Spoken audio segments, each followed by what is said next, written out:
નખત્રાણામાં ખાબકેલા વરસાદના પગલે જાહેર માર્ગો પર નદીઓ વહેતી હોય તેવા દ્રશ્યો સર્જાયા હતા। ત્યારે નખત્રાણા બસ સ્ટેશન નજીક બાઇક તણાવવાની વિચિત્ર ઘટના બની છે। બસ સ્ટેશન પાસેના વોકડામાં એક બાઇક તણાતું જોવા મળ્યું હતું। ભારે વરસાદના કારણે વોકડામાં વરસાદી પાણી વહેવા લાગ્યા હતા। જો કે વહેતા વોકડા વચ્ચેથી એક યુવકે બાઇક ચડાવવાનો પ્રયાસ કરતા તે બાઇક પાણીમાં તણાવા લાગ્યું હતું, જેને જોતા જ બચાવી લેવા માટે આસપાસના લોકો દોડી આવ્યા હતા અને તણાતા બાઇકને ભારે જહેમત ઉઠાવી અને બહાર કઢાયું હતું। આ સમગ્ર ઘટનાનો એક વિડીયો સોશિયલ મીડિયામાં વાયરલ થઈ રહ્યો છે। ઉલ્લેખનીય છે કે નખત્રાણા પંથકમાં મેઘરાજા મન મૂકી વરસી રહ્યા છે, જેના પગલે શહેરના રાજમાર્ગો બેટમાં ફેરવાયા હતા।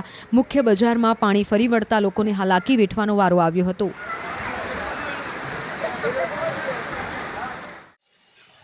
ગુજરાત આખામાં ચોમાસું બરાબરનું જામ્યું છે। મધ્ય ગુજરાત બાદ સૌરાષ્ટ્રમાં મેઘરાજા ધોધમાર વરસી રહ્યા છે।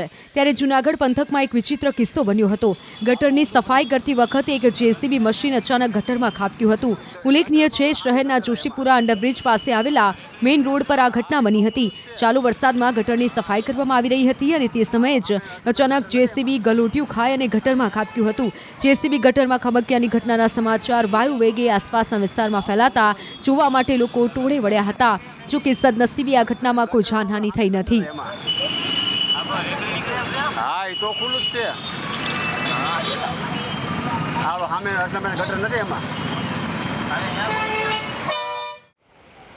ધ્રુજાવી નાખે એવા દ્રશ્યો જામનગરના કાલાવાડના છે, જ્યાં બે વ્યક્તિ નદીમાં તણાવા લાગ્યા।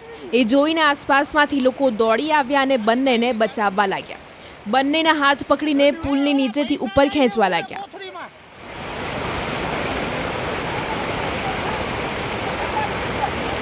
ગાડી ક્યાં? આ ગાડી ઉભી ગઈ.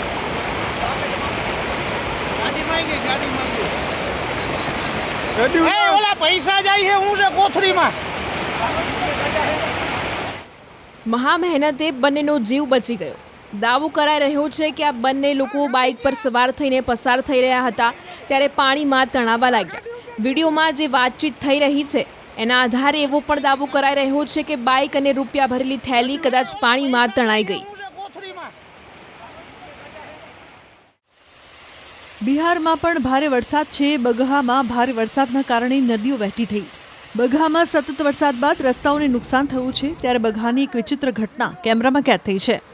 મસાર નદીમાં મજૂરોને લઈ જતું ટ્રેક્ટર એક પુલમાં ફસાઈ ગયું હતું। ઉલ્લેખનીય છે કે વરસાદના કારણે મસાર નદીના જળસ્તરમાં અચાનક વધારો થયો હતો। આ સમયે જ એક ટ્રેક્ટર શ્રમિકોને લઈને પુલ પર પહોંચતા જ પાણીના જોરદાર પ્રવાહમાં ફસાઈ ગયું હતું। જો કે ટ્રેક્ટર પર સવાર તમામ શ્રમિકો પ્રવાહમાંથી બહાર આવી જતા હોનારત ટળી હતી।